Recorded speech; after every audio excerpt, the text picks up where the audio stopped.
James and John, the sons of Zebedee, approached Jesus. "Master," they said to him, "we want you to do us a favor." He said to them, "What is it you want me to do for you?" They said to him, "Allow us to sit, one at your right hand and the other at your left in your glory."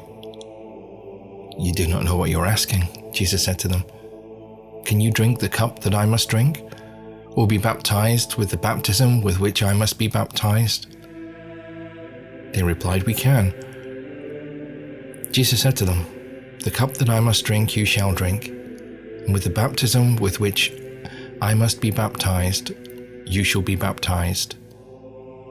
But as for seats at my right hand or my left, these are not mine to grant. They belong to those to whom they have been allotted." When the other 10 heard this, they began to feel indignant with James and John. So Jesus called them to him and said to them, "You know that among the pagans their so-called rulers lord it over them, and the great men make their authority felt. This is not to happen among you. No, anyone who wants to become great among you must be your servant, and anyone who wants to be first among you must be slave to all.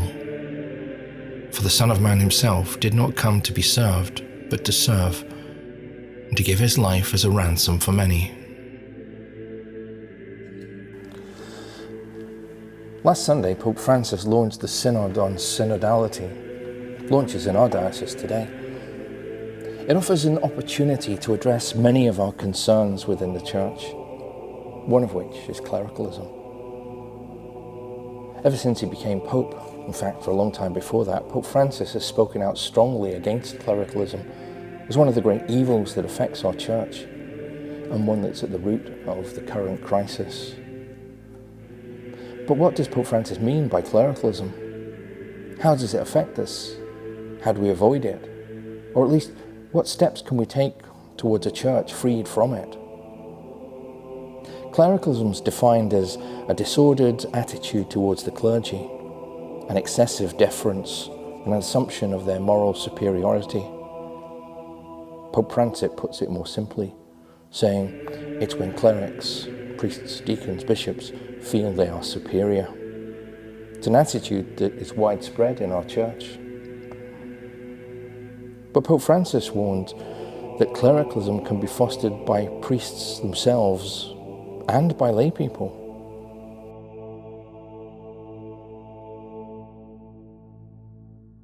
We can all fall into the trap of clericalism, and to a greater or lesser extent, I think most of us probably do.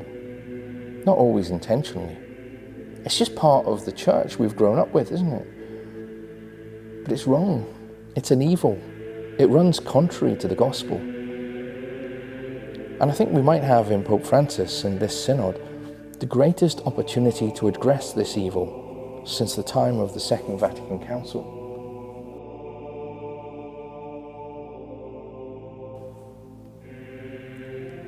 Clericalism is a prejudice. Among the clergy, it's a type of cronyism, all boys together. And we should stick together and guard our image and our secrets. That kind of thinking is not restricted to the church, of course. We find it in all sorts of places in our society. Wherever one group thinks of themselves as superior to another. We've seen it in politics, in the legal profession, health service, education, among the bankers. But it's particularly pernicious in the church, where clericalism is enshrined in many of our structures and our traditions. It affects all of us in all sorts of ways. Clericalism hides truth. It encourages a misguided belief that we must protect the image of the church no matter what. It puts priests on pedestals and helps keep them there. It promotes the erroneous opinion that Father knows best. Maybe he does. But maybe he doesn't. But that's got little to do with being a member of the clergy. Last time I checked, omniscience isn't a gift of ordination. For me, one of the most damaging effects of clericalism is that it devalues baptism. It perpetuates the myth that the people of God contribute to life of the church in a way that's somehow secondary. It's done to help the priest.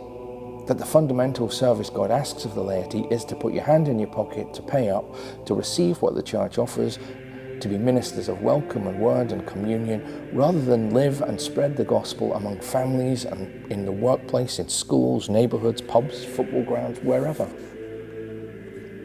Clericalism robs people of their God-given role to realise the kingdom, and it robs them of the dignity that is rightfully theirs, dignity conferred in baptism. But the hardest question is, how do we avoid being complicit in perpetuating the evil of clericalism? And there, I'm afraid, I'm struggling for an answer. But I hope that those who contribute to this synod will identify some of the steps that we can take. Structures need to change, but more importantly, so do attitudes. I think Pope Francis is a powerful driving force for change. He once said that what needs to be done today is to accompany the Church in a deep spiritual renewal.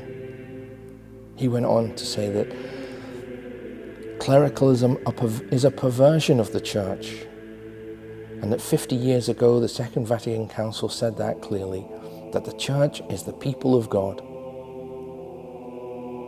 He pointed out that historians tell us that it takes 100 years for a council to be applied, but we're halfway there.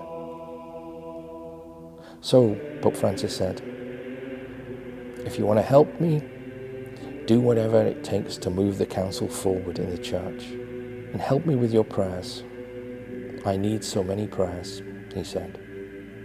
So may we pray for Pope Francis.